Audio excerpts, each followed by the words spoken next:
Heading लिखे von डर walls equation of state. मैंने बताया आपको इससे पहले कि इक्वेशन ऑफ स्टेट का मतलब होता है वो इक्वेशन जिनकी जैसे PV equal to nRT, it's a equation of state. उस गैस की के प्रेशर, वॉल्यूम, टेम्परेचर या ऐसे भी जो वेरिएबल्स होते हैं उनके बीच में जो अंतर संबंध होता है, इंटर रिलेशन होता है, that is the equation of state. लिखें इसके बारे में, by modifying some assumptions of elementary kinetic theory, by modifying some assumptions of elementary kinetic theory, van der Waal derived an equation of state called van der Waal equation of state. Van der Waal derived an equation of state called van der Waal equation of state. The basic assumptions of this assumptions of this theory are as follows. Basic assumptions of this theory are as follows. पहला point लिखें, क्या क्या assumptions लिए थे। पहला point लिखें, gas molecules have finite size. Gas molecules have finite size and cannot be considered as point mass. Basically kinetic theory ये बताती है कि हम मान के चले कि हमारे जो मॉलिक्यूल होते हैं, गैस मॉलिक्यूल होते हैं, पॉइंट मास और ऑब्जेक्ट। पॉइंट मास कहने का मतलब है आकार विहीन, सीधी भाषा में बात करें, नो स्ट्रक्चर, स्ट्रक्चरलेस। तो वॉन डर वाल कहते हैं नहीं भाई ऐसा नहीं है, gas molecules are not the structureless object, they have certain structure, certain valid non zero structure. So पहला अजम्पशन ये उन्होंने माना। दूसरा लिखोगे, molecules attract one another with a weak force. Molecules attract one another with a weak force. This force depends upon the intermolecular distance. This force depends upon the intermolecular distance. Full stop. In this theory, only nearest neighbor interaction is considered. In this theory was लिख दो, in this theory only nearest neighbor interaction was considered. तो पहला तो वो कह रहे हैं कि आप अगर इसका मतलब ये है कि अगर हमने एक कंटेनर लिया और हमने कहा इसमें गैस है, तो आप उन गैस के मॉलिक्यूल का आकार दिखा सकते हो। आप ऐसा मत कहोगे कि भाई इसके आकार तो है नहीं तो मैं क्या बनाऊं। These circles are representing the finite size of the gas molecules. ये वो दिखा रहा है, ये सारे सर्किल वो जगहें हैं जो कि मॉलिक्यूल ने घेर रखी हैं। अब इसमें और कुछ नहीं आ सकता। दूसरा अजम्पशन ये कहता है कि ये जो मॉलिक्यूल्स हैं इनके बीच में एक इंटरमॉलिक्यूलर फोर्स काम कर रहा है। मतलब जो अगर पड़ोसियों से घिरा हुआ है तो कितने पड़ोसियों से घिरा हुआ है, उन पड़ोसियों की दूरी क्या है। जैसे मान लो हम इसको लेते हैं, हम ये देखना चाहते हैं कि इस मॉलिक्यूल पे कितना फोर्स लग रहा है ओवरऑल, तो हमें देखना पड़ेगा कि उसके नियरेस्ट नेबर कितने हैं। जैसे ये नेबर है ना, बिल्कुल पास, सबसे पास की यही है, फिर ये दूर के हैं, फिर ये वाले और दूर हैं। तो आपका इस मॉलिक्यूल के ऊपर इस थ्योरी में, इस वॉन डर वाल की थ्योरी में ये माना जाता है कि इस मॉलिक्यूल पर इनके सबसे नियरेस्ट नेबरों का ही प्रभाव होगा, बाहर वाले नेबर उस पर प्रभाव ज़्यादा नहीं डाल रहे हैं। क्यों ऐसा किया गया? ऑब्वियसली बात है, सिंप्लिसिटी के लिए किया गया, ऐसी बात है। और ये भी कहा गया चूंकि ये बहुत ही वीक फोर्स है, ये जो इंटरमॉलिक्यूलर फोर्स वॉन डर वाल मान रहे हैं ये बहुत ही कमज़ोर फोर्स है। कमज़ोर फोर्स होने का मतलब है कि ये जस्ट जो बहुत नज़दीक के पड़ोसी होंगे उनके द्वारा ही लग रहा होगा। दूर के एटम चूंकि इतने दूर हो गए हैं कि वो कमज़ोर फोर्स अब उनके बीच में उतना प्रभावी नहीं रह गया है। इसीलिए हम इसमें nearest neighbour assumption, again this is N assumption, एक तरह की हमारी एक तरह का कह लो कंडीशन लगा दी हमने ताकि हमारा इक्वेशन सरल हो जाए। हालांकि आगे जाने वाले समय में लोगों ने इसको और आगे तक इसको डिस्कस किया। इसमें अगर और पड़ोसियों को मान लिया जाए, उनका सर्टेन मास मान लिया जाए, सर्टेन डेंसिटी मान ली जाए, तो बहुत सारी चीज़ें आगे हुई थी। पर फिलहाल हम इस थ्योरी में क्या कह रहे हैं, गैस मॉलिक्यूल का अपना एक फाइनाइट साइज होता है, they are not the structureless. और दूसरा हम ये मान रहे हैं कि गैस मॉलिक्यूलों के बीच में एक अट्रैक्शन फोर्स काम करता है, और ये जो अट्रैक्शन फोर्स होता है ये शॉर्ट रेंज का होता है। और हम इस थ्योरी में खास तौर पर नियरेस्ट नेबर वाला अजम्पशन लेंगे कि हर मॉलिक्यूल की जो सबसे निकटतम मॉलिक्यूल होंगे उनके द्वारा ही लगने वाले बल को कहेंगे, हम मानेंगे। तीसरा है number of collisions, third point है number of collisions between wall of container and molecule,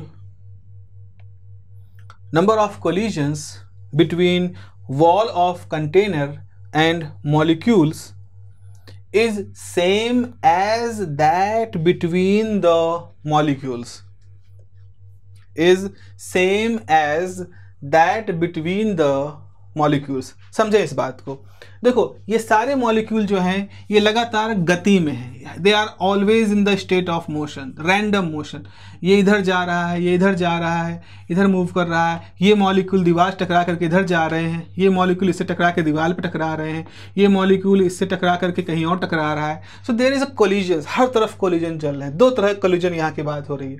आपके गैस के मॉलिक्यूल दीवारों पर यूनिट सेकेंड में कितनी टक्करें मार रहे हैं, क्योंकि दीवार से टकरा के वापस तो जाएंगे, और ये मॉलिक्यूल आपस में पर यूनिट टाइम में कितना टकरा रहे हैं, क्योंकि मॉलिक्यूल से टकराएंगे एक सिचुएशन है, और मॉलिक्यूल दीवारों से टकराएंगे दूसरी सिचुएशन है। तो वॉन डर वाल यहाँ मानते हैं कि हम अपनी थ्योरी में मानेंगे कि जो number of collisions between molecule and number of collisions between molecule and the wall of container, it is same, बराबर है। ऐसा नहीं है कि मॉलिक्यूलों के बीच में ज़्यादा टक्करें हो रही, दीवार से नहीं टकरा रहे हैं। अगर दीवार से नहीं टकराएंगे मॉलिक्यूल, तो क्लॉसियस ने 1957 में, आई थिंक 1857 में ये प्रूफ किया था कि इस कोलिजन की वजह से ही, दीवारों पर गैस मॉलिक्यूलों की टक्कर की वजह से ही प्रेशर जनरेट होता है। अगर आप कहते हो कि मेरे बाइक के टायर में इतना प्रेशर है, तो वो प्रेशर कैसे आप नाप पा रहे हो? क्योंकि वो प्रेशर ये बता रहा है कि टायर की अंदरूनी दीवारों पर उस टायर के अंदर भरी हुई हवा कितना टक्कर पर यूनिट टाइम पर अप्लाई कर रही है, मोमेंटम कितना ट्रांसफ़र कर रही है। न्यूटन के लॉ से हम यहाँ पर इसको निकालते हैं। तो उस कोलिजन को समझाने के लिए, उस प्रेशर को समझाने के लिए कि चाहे गैस मॉलिक्यूलों के बीच में जो प्रेशर की सिचुएशन हो या गैस मॉलिक्यूल की दीवारों के बीच में प्रेशर सिचुएशन हो, वो सेम है। तो ये उस यूनिफॉर्मिटी को समझाने के लिए ये तीसरा पॉइंट है। चौथा पॉइंट है द डेंसिटी या the molecular density. The molecular density is small. The molecular density is small. ठीक है, डेंसिटी की कैलकुलेशन को भी किसी तरह के नॉन लीनियर प्रोसेस को अवॉइड करने के लिए उन्होंने माना कि हमने बहुत ज़्यादा डेंसिटी अपनी गैस की इसके अंदर नहीं ली है। और एक और चीज़ है, मोनो एटॉमिक टाइप की गैस की बात कर रहे हैं, मिक्सचर ऑफ गैस की अभी बात यहाँ पर नहीं कर रहे हैं, जिनका पार्शियल प्रेशर अलग हो, वेपर प्रेशर वगैरह अलग हो। This a very simple situation है। तो ये 4 पॉइंट मानी, गैस के मॉलिक्यूल का आकार कुछ होता है, नॉन जीरो नहीं होता। दूसरा कि उनके बीच में इंटरमॉलिक्यूलर फोर्स काम करता है जो कि वीक नेचर का होता है, और नेबरिंग के बीच में ज़्यादा अच्छे से काम करता है। तीसरा माना collisions between the molecule and the molecule between and wall is same. और चौथा माना कि density of gas is small. तो इतना मानने के बाद अब लिखें ऑन द बेसिस ऑफ, अगले पैराग्राफ से, on the basis of these assumptions van der Waal introduce following 2 corrections. Von der Waal introduce following 2 corrections. सो आप लिखें पहला करेक्शन इन वॉल्यूम। पहला लिखोगे करेक्शन इन वॉल्यूम। 2 करेक्शन उन्होंने बनाए। पहला हो जाएगा, पहला है correction in volume.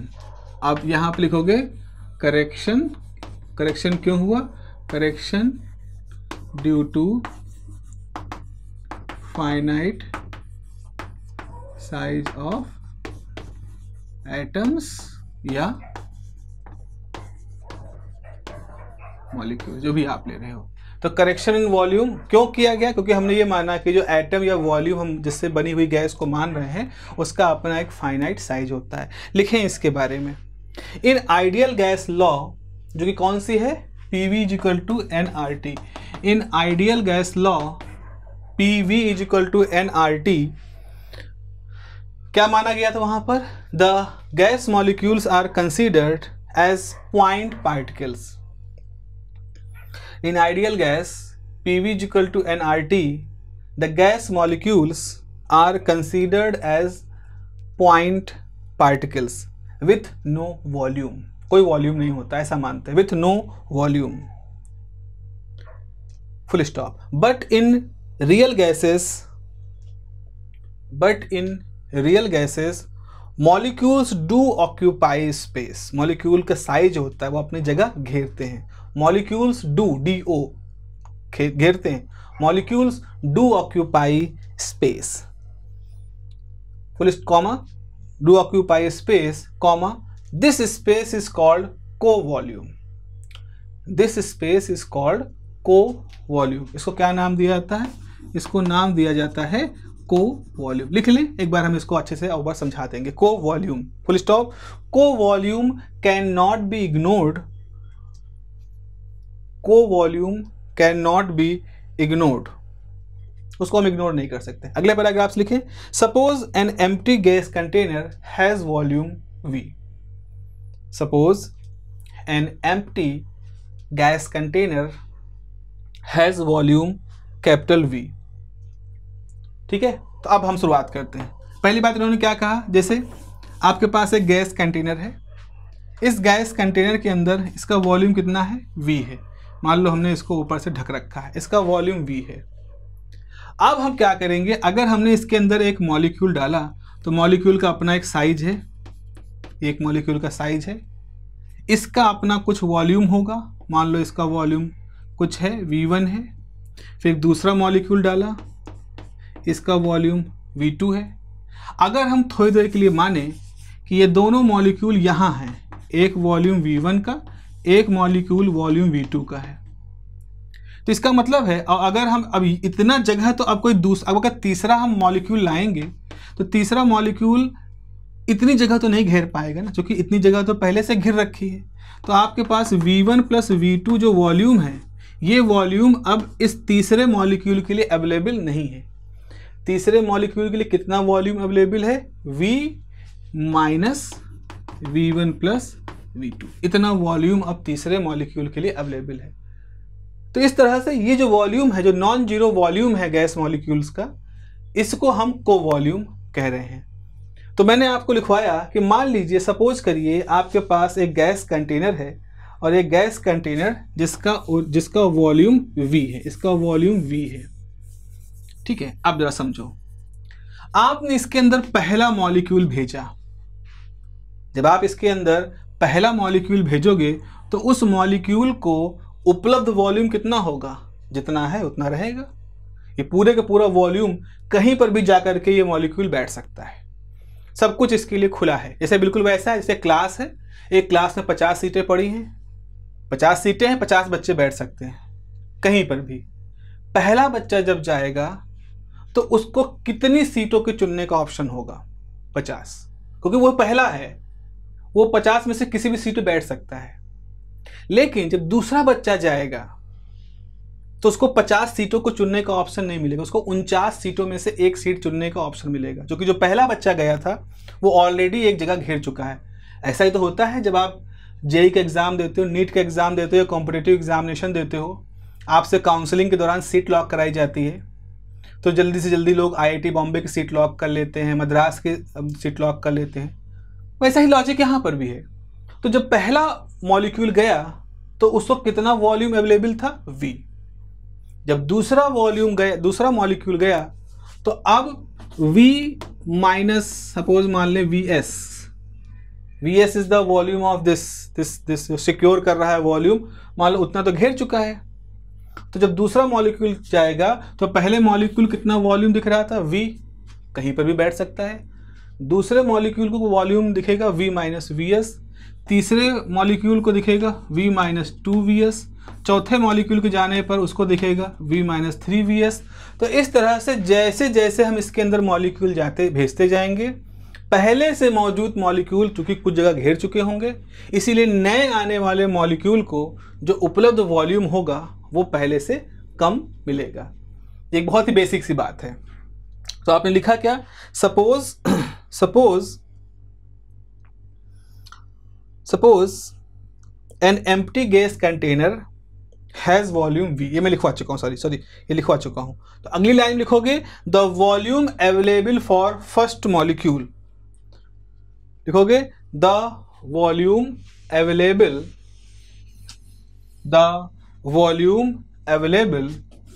Volume available for first molecule कितना होगा भाई, that is V। The volume available for first molecule V। दूसरी लाइन लिखेंगे, the volume available for second molecule is V minus Vs। Available for second molecule is V minus Vs। अच्छा, यहां पर हम spherical मान है तो यहां पर लिख दीजिएगा Vs is the volume of spherical molecule. भाई इसका वॉल्यूम निकालना आसान है, जब मान ही रहे हैं अपनी मर्जी से मान रहे हैं तो आसान मानेंगे। So for first molecule the available volume is V, for second molecule the available volume is V minus Vs। ऐसे ही अब जरा यहाँ देखो, अब इसे लिखेंगे, फिर लिखोगे the volume available for nth molecule, the volume available for nth molecule कितना होगा। पहले के लिए V था तो ऐसा मान लो, यहाँ था V माइनस 0, सीरीज शुरू हो रही 0 से। फिर दूसरे मॉलिक्यूल के लिए V माइनस 1s, मॉलिक्यूल दूसरा है लेकिन यहाँ 1 है। ऐसे तीसरे मॉलिक्यूल के लिए V माइनस 2s। समझ रहे हो ना, थोड़ा समझने वाली बात है। ऐसा होगा जब आपने फर्स्ट मॉलिक्यूल भेजा तो वॉल्यूम कितना था V, या कह लो V माइनस 0। जब आपने सेकेंड मॉलिक्यूल भेजा तो कितना वॉल्यूम अवेलेबल था, V माइनस 1Vs। जब आपने थर्ड मॉलिक्यूल भेजा तो कितना वॉल्यूम अवेलेबल था, V माइनस 2Vs। ऐसे ही जब आप nth मॉलिक्यूल भेजोगे तो कितना होगा V। अब देखो, अगर 1 था तो 1 में से 0 चला, जब सेकेंड था तब यहाँ 1 था, जब थर्ड था तो यहाँ 2 था, तो जब यहाँ n है तो यहाँ होगा n माइनस 1Vs। तो volume available for nth molecule is V minus n minus 1Vs। ये आपका फॉर्मूला हो जाएगा। तो इस तरह से पहले दूसरे तीसरे सारे मॉलिक्यूलों के लिए nth मॉलिक्यूल के लिए कितना वॉल्यूम होगा उसका हमारा यहाँ पर फॉर्मूला निकल आया, V minus n minus 1Vs। I hope यहाँ तक की कोई दिक्कत नहीं होगी।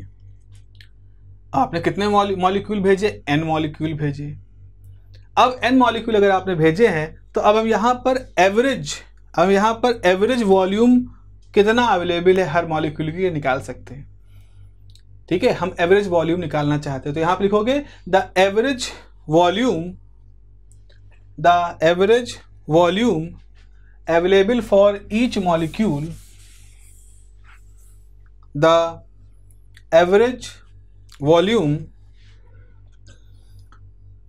Available for each molecule is. कैसे निकालोगे, सारे वॉल्यूम जोड़ दोगे। तो आप कैसे जोड़ना, आपको जोड़ना है V plus V minus Vs plus V minus 2Vs plus V minus n minus 1Vs। इसको जोड़ना है इसे पूरा ये सब, और डिवाइड कर देना है n से।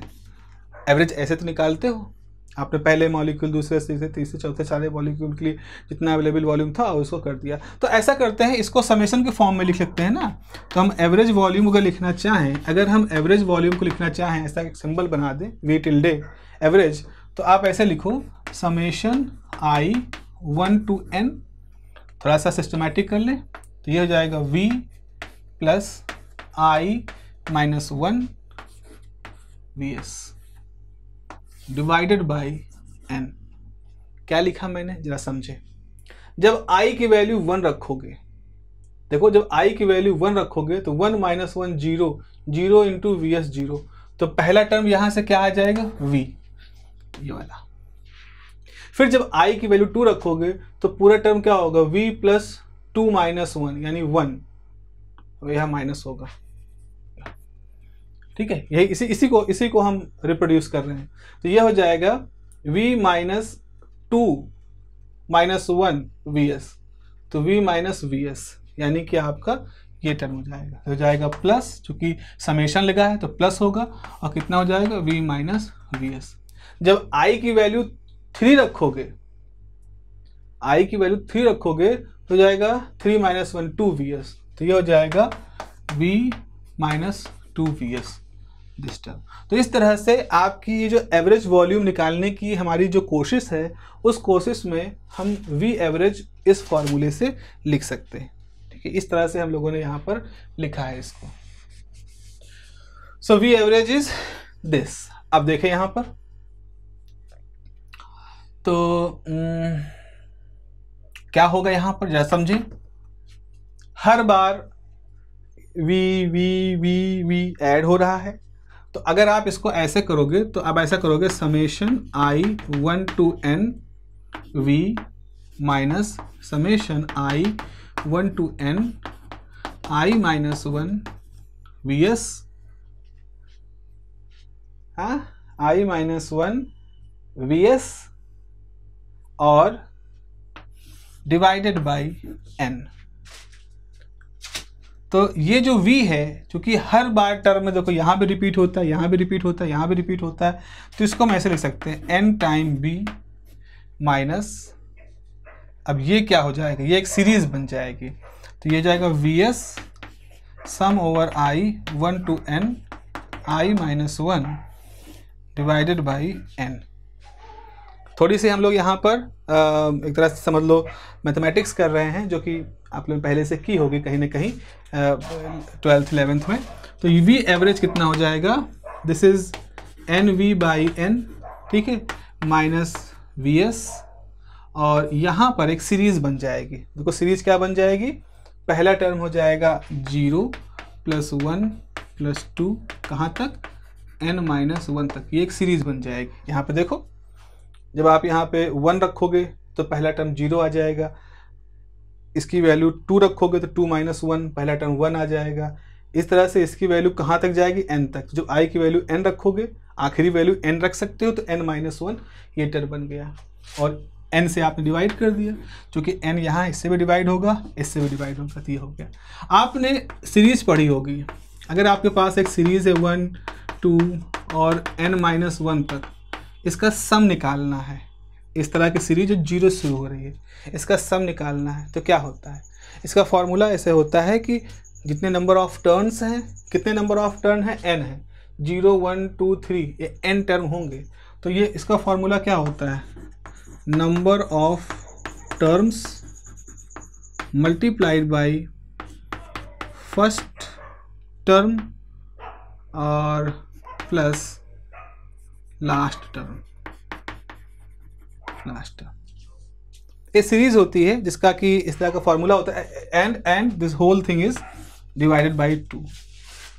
तो अगर इस फॉर्मूले का इस्तेमाल करें, so summation i 1 to n i minus 1, जो कि सीरीज है, इसका फॉर्मूला क्या हो जाएगा, नंबर ऑफ टर्म कितने हैं, n, फर्स्ट टर्म कितना है 0, लास्ट टर्म कितना है n माइनस 1 बटे 2, तो सिंपली हो जाएगा n माइनस 1 अपॉन 2। तो इसका मतलब है कि आपके इक्वेशन में क्या लिखा जाएगा, सो मैं यहाँ पर लिख दे रहा हूँ,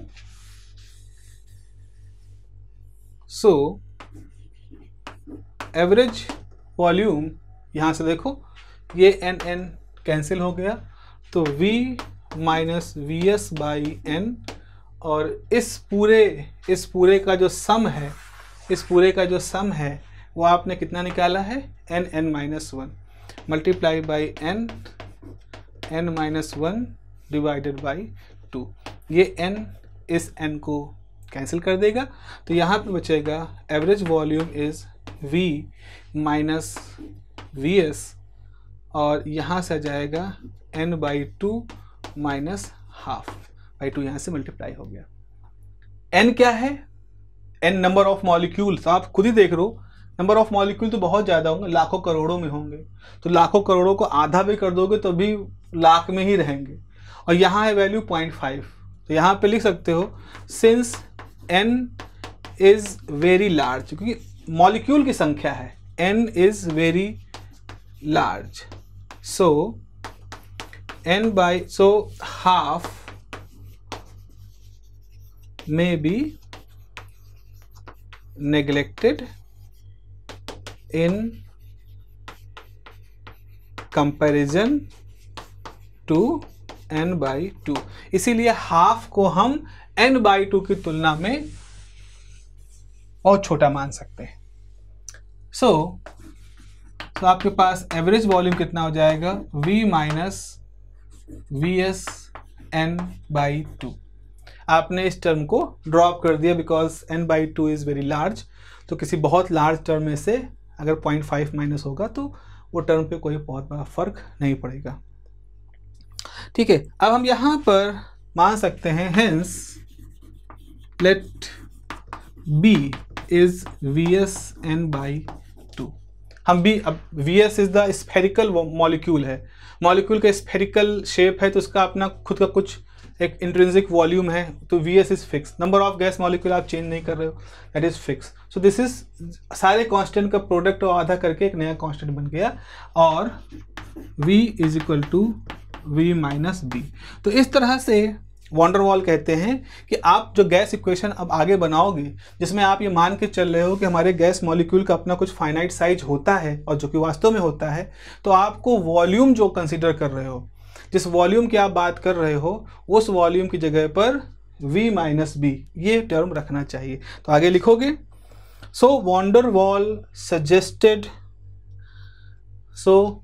वाल suggested to replace the volume in ideal gas equation, to replace volume in ideal gas equation by factor V minus B, by factor V minus B. Hence the gas equation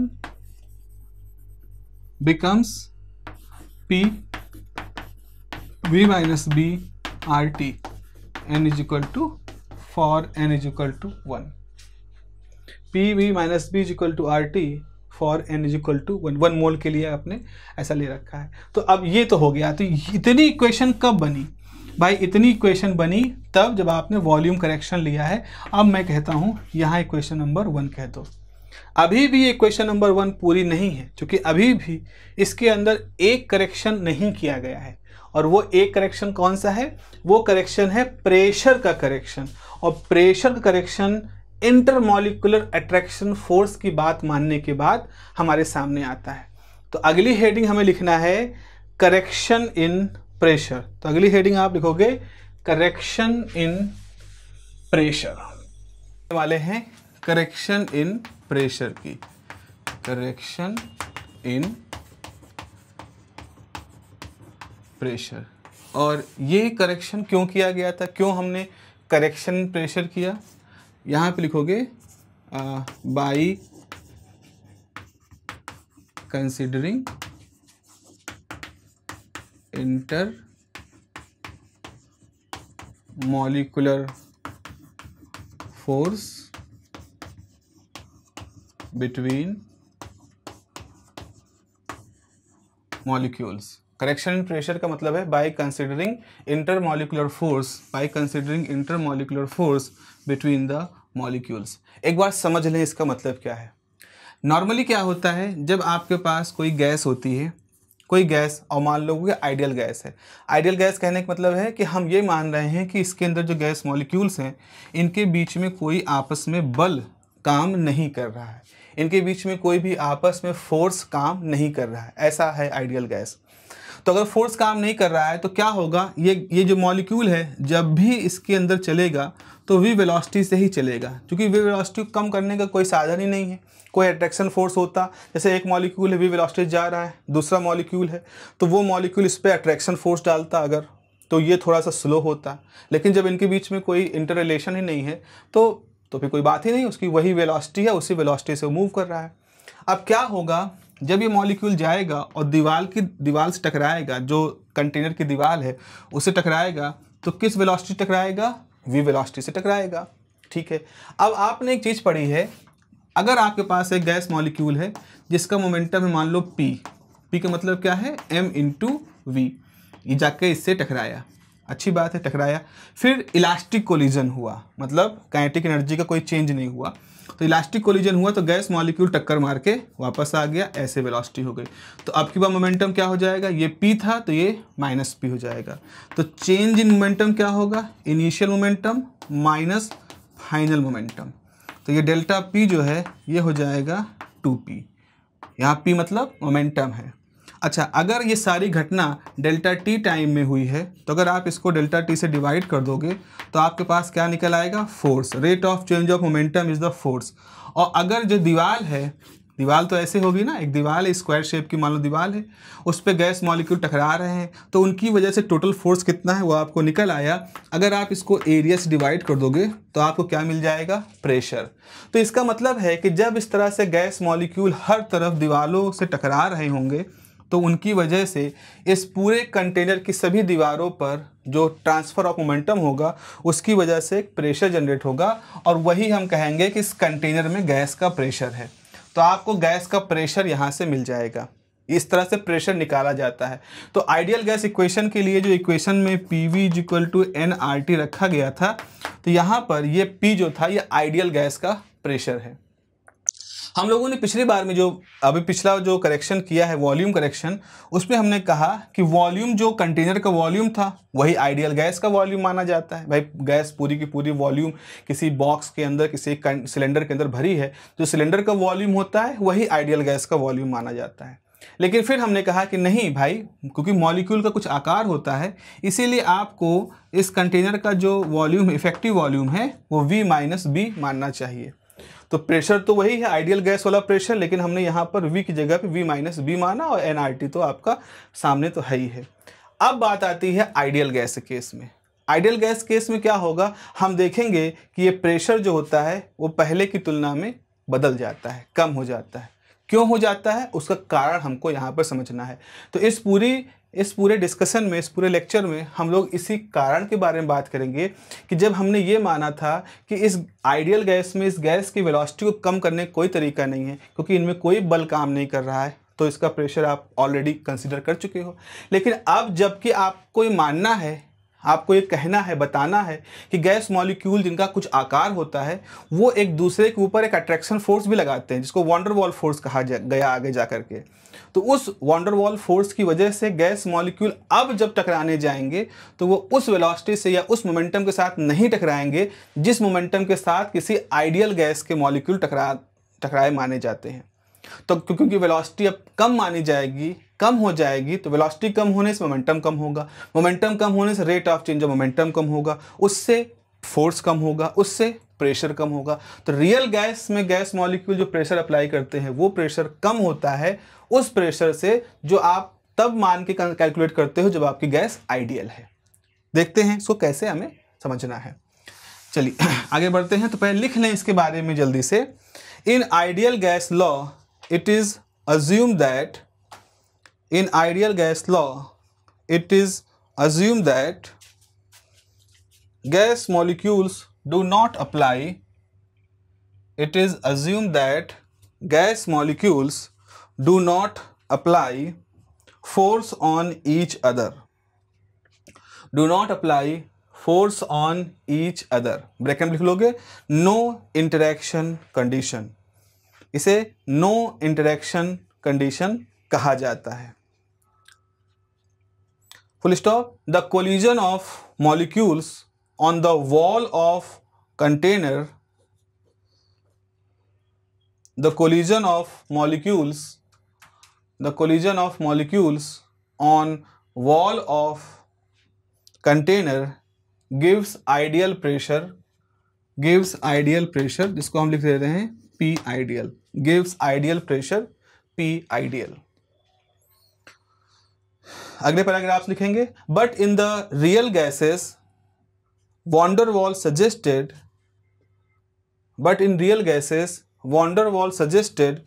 presence of an attractive force which is weak in nature, जो कमजोर प्रकृति का होता है, which is weak in nature between the gas molecules, तो आप कह रहे हैं कि गैस मॉलिक्यूल के बीच में एक बहुत ही कमजोर सा ही सही लेकिन एक नॉन जीरो फोर्स होता है। फुल स्टॉप, आगे लिखो। Interior to the gas chamber, interior to the gas chamber the gas molecule is being attracted. Interior to the gas chamber, the gas molecule is being attracted by other molecules,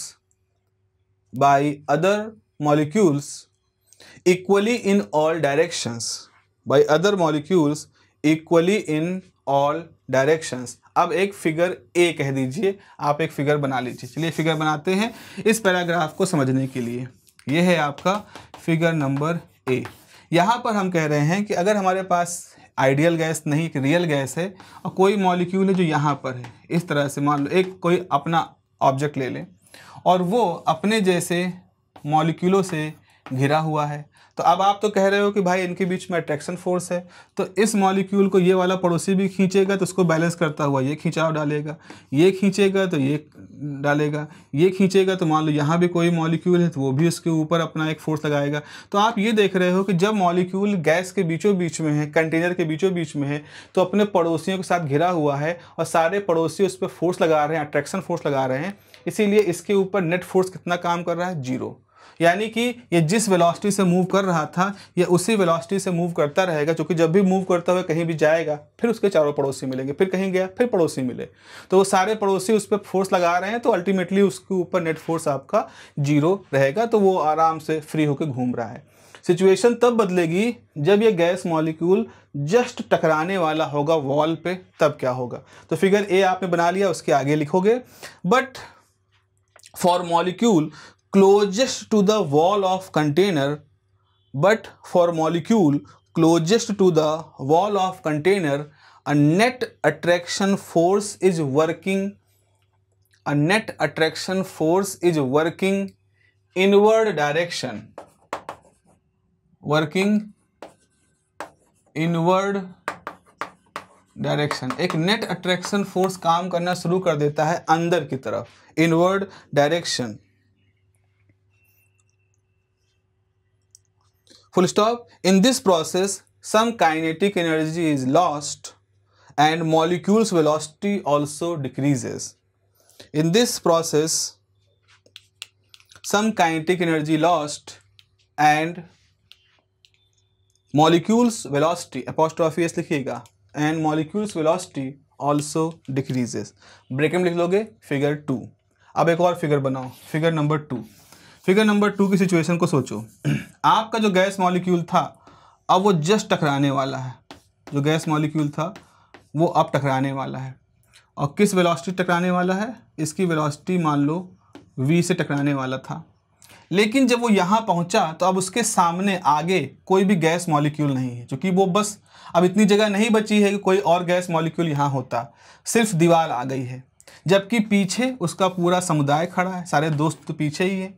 अब सारे दोस्त चूंकि attract कर रहे हैं तो ये भी अट्रैक्ट करेगा, ये भी अट्रैक्ट करेगा, ये भी अट्रैक्ट करेगा, ये भी अट्रैक्ट करेगा। इस केस में क्या हो रहा था, चूंकि गैस मॉलिक्यूल थोड़ा बीच में था तो इस गैस मॉलिक्यूल के अट्रैक्शन को बैलेंस करने के लिए कोई यहाँ गैस मॉलिक्यूल था, इसको बैलेंस करने के लिए कोई इसके दाईं तरफ था, इस बाएं वाले को मूव करने बैलेंस करने के लिए कोई दाईं तरफ था। लेकिन चूंकि अब तो टकराने वाला है ना, तो इसके आगे तो अब कोई गैस मॉलिक्यूल है नहीं, तो ये जो सारे मॉलिक्यूल इसको खींच रहे हैं इसकी वजह से एक नेट अट्रैक्शन फोर्स पीछे की तरफ काम करेगा। यानी अब ये जो मॉलिक्यूल है इसको लगेगा कि पीछे से खींचा जा रहा है, तो जिस वेलोसिटी से ये बढ़ा जा रहा था अब उस वेलोसिटी में कुछ कमी आ जाएगी, तो हम कह लें इसकी जो वेलोसिटी है अब वो v1 हो जाएगी, और ये v1 पहले वाली वेलोसिटी से कम होगी। और ये वेलोसिटी कम क्यों हुई? चूंकि एक नेट अट्रैक्शन फोर्स पीछे काम करना शुरू कर दिया है। तो जब आप इस सिचुएशन में मानोगे तो आप पाओगे कि अब की बार जो मोमेंटम होगा mv1 होगा, तो जब इसका rate of change of momentum निकालोगे तो 2mv1 होगा, उसको डेल्टा टी से डिवाइड करोगे तो जो फोर्स होगा वो f1 होगा, जो कि अगर आप ये ना मानो, ये सारे मॉलिक्यूलों का अट्रैक्शन ना मानो, तो जो फोर्स निकलता और आपने अट्रैक्शन फोर्स के मानने के साथ जो ये फोर्स निकाला है, ये दोनों अलग अलग हैं। ये वाला कम है और आइडियल गैस वाला ज़्यादा होता है, जब ये माना जाता है कोई गैस मॉलिक्यूल पीछे खींच नहीं रहे हैं। तो वही आपने लिखा है कि इन दिस प्रोसेस जो आपका वेलोसिटी लॉस होती है, काइनेटिक एनर्जी भी लॉस होती है और वेलोसिटी भी आपकी कम होती है पहले से। तो आगे लिखेंगे दस फुल स्टॉप, दस the presence of intermolecular force, thus the presence of intermolecular force causes decrease in pressure. Thus the presence of intermolecular force causes decrease in pressure. This decrease in pressure, full stop, this decrease in pressure is called cohesive pressure. This decrease in pressure is called cohesive pressure. आपको अगर थोड़ा जान के आश्चर्य होगा कि भाई ये कोहेसिव वर्ड तो मैंने कहीं सुना है, तो याद हो ये आपने सुना है, कब सुना है? जब आप 11th क्लास में कैपिलरी पढ़ते हैं। जब आप 11th क्लास में कैपिलरी कैसे होती है, सरफेस टेंशन कैसे होता है, ये पढ़ते हैं। क्योंकि वहाँ आप क्या पढ़ते हैं बच्चों? वहाँ आप ये पढ़ते हो कि जो सेम प्रकार के मॉलिक्यूल होते हैं, जैसे पानी और पानी का मॉलिक्यूल है, तो पानी की बूंद के पास लाओगे तो दोनों बूंदें क्यों मर्ज कर जाते हैं? क्योंकि उनके बीच में कोहेसिव फोर्स बहुत स्ट्रांग होता है। लेकिन एक लकड़ी और लकड़ी को, एक प्लास्टिक को, एक लोहे को आपस में चिपकाते हो तो क्यों नहीं आपस में चिपकते हैं? क्योंकि उनके लोहे के मॉलिक्यूल के बीच में जो कोहेसिव फोर्स होता है बहुत कमज़ोर होता है। एक और तरह का फोर्स होता है एडहेसिव फोर्स, जो डिफरेंट टाइप के मॉलिक्यूल के बीच में काम करता है। जैसे लकड़ी ले लो, फेविकॉल ले लो, तो फेविकॉल बड़े आराम से लकड़ी पे चिपक जाएगा। इतना कि दो लकड़ियों के बीच में अगर फेविकॉल लगा दोगे तो फेविकॉल एक तरफ से एक लकड़ी चिपका लेगा, एक तरफ से एक लकड़ी चिपका लेगा और आपको लगेगा दो लकड़ियां आपस में चिपक गई हैं। उसलिए अधेसिव फोर्स होता है, इसीलिए फेविकॉल पर अधेसिव लिक्विड लिखा रहता है। अधेसिव्स कहते हैं, टेक्निकल लैंग्वेज में उसको अधेसिव कहते हैं। अगर आप देखें कभी फेविकॉल को लेकर के, अब पता नहीं पैकेजिंग में आज के डेट में क्या है वहाँ पर आ चुका है, लेकिन फेविकॉल या ग्लू जो होते हैं दे आर अधेसिव लिक्विड्स होते हैं। तो यहाँ पर भी चूंकि हम सेम टाइप के मॉलिक्यूल के बीच की बात कर रहे हैं और सेम टाइप के मॉलिक्यूल के बीच का अट्रैक्शन फोर्स की वजह से ही अब ये उतनी वेलोसिटी नहीं टकरा पा रहा है, तो इसीलिए अब इसका जो प्रेशर का कमी होगा, जो प्रेशर का चेंज होगा, इसको वॉन डर वाल ने नाम दिया कोहेसिव प्रेशर। ये वो प्रेशर जो कि अब नहीं अप्लाई हो पा रहा है, जो कमी हो जा रही है प्रेशर को। तो यहाँ पे लिखोगे दिस इज कॉल्ड द आपने क्या लिखा था?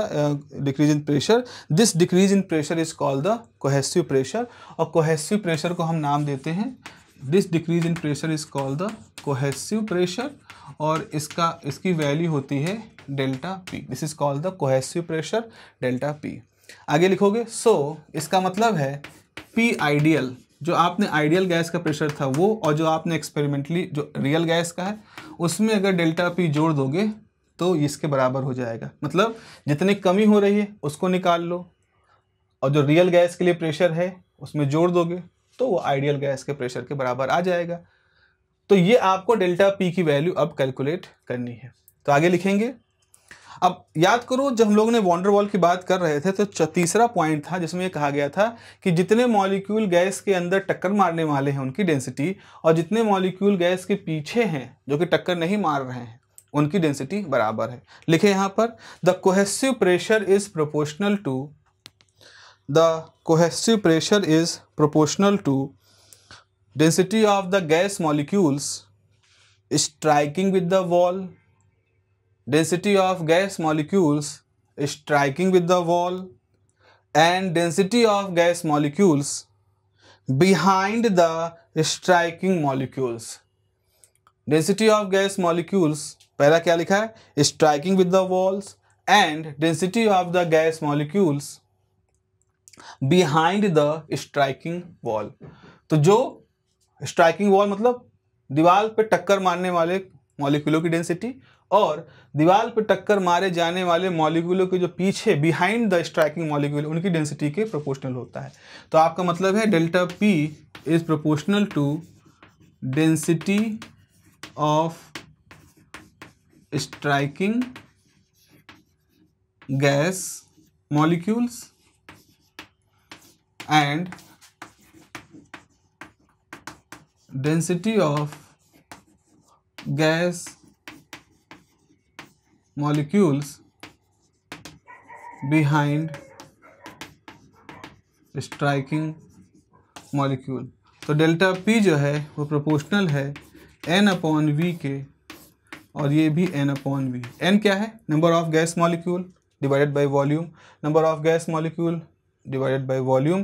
तो आपके पास डेल्टा पी क्या आया? प्रोपोर्शनल n²/v², या इसको लिख सकते हो डेल्टा पी बराबर some constant a into n²/v²।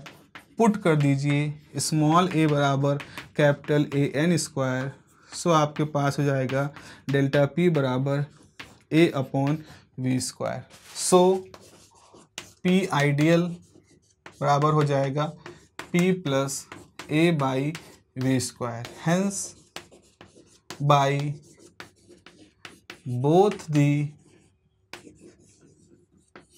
corrections the final equation of state for ideal gases is P + a/v², v - b = nRT। इस तरह से हम लिख सकते हैं। ये वाला करेक्शन वॉल्यूम करेक्शन था, ये आपका प्रेशर करेक्शन हो गया। तो ये हो जाएगा, यहाँ लिखोगे this is van der Waal equation of state, this is van der Waal equation of state for the real gases, for the real gases. Here A and B are, यहाँ पर जो ये है here A and B are क्या है भाई? A और B आपके हैं van der Waal constants, where A and B are van der Waal constants. अब इन वॉन डर वाल कांस्टेंट के गुण होता है, ये सभी गैसेस के लिए बराबर नहीं होते। जैसे hydrogen, helium, lithium, hydrogen, helium, oxygen, इन सब के लिए अलग अलग होते हैं। लेकिन हाइड्रोजन के लिए इनकी वैल्यू 50 डिग्री पर, 100 डिग्री पर, 200 डिग्री पर सेम रहेगी। तो यहाँ पे लिखोगा A and B are the van der Waal constant, full stop. Van der Waal constants are different for different gases. Van der Waal constants are different for different gases, but same for different gases, but same for same gas at different temperature. But same for same gas at different temperatures.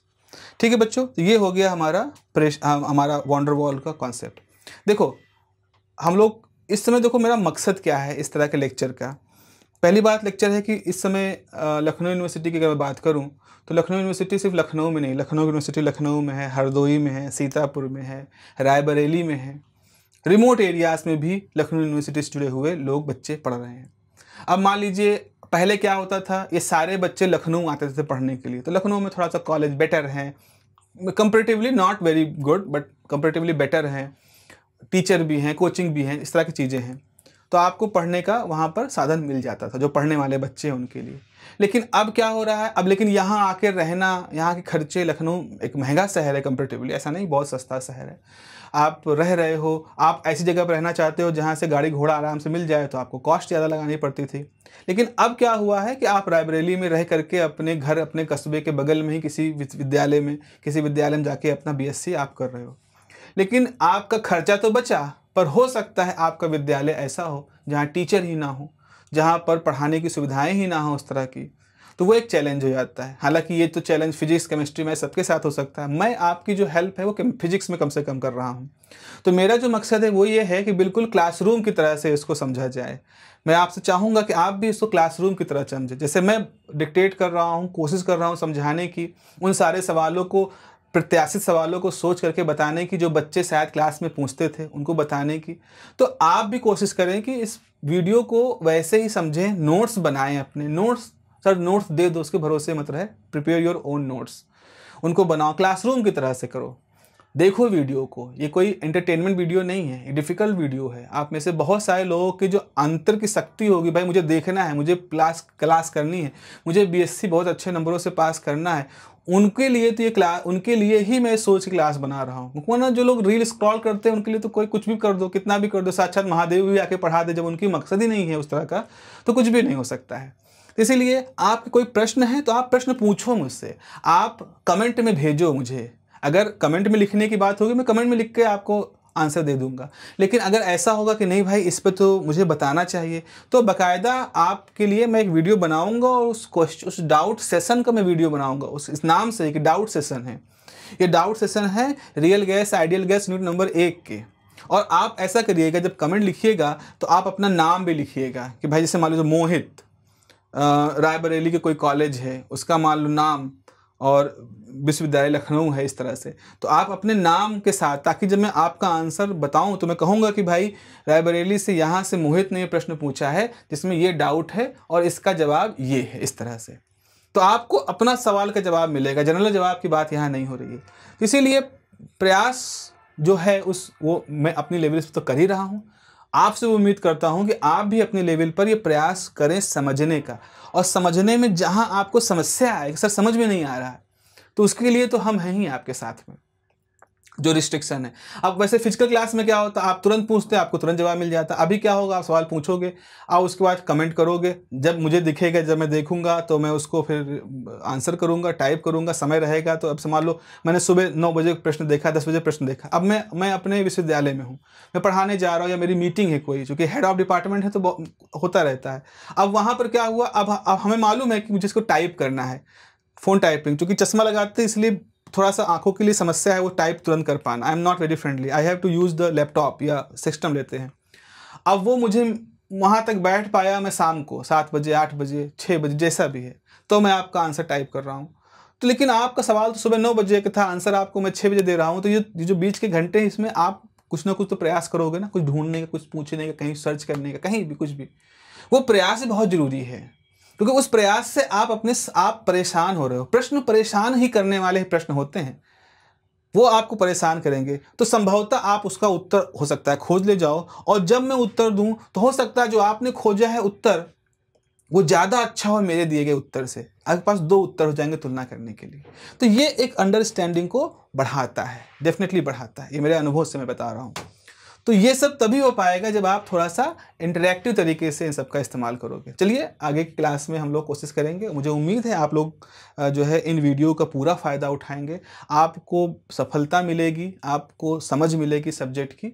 तो ठीक है, मिलते हैं अगली class में जहां हम इसके आगे के सिलेबस टॉपिक डिस्कस करेंगे। अपना ध्यान रखिए। Have a nice day, take care, bye bye.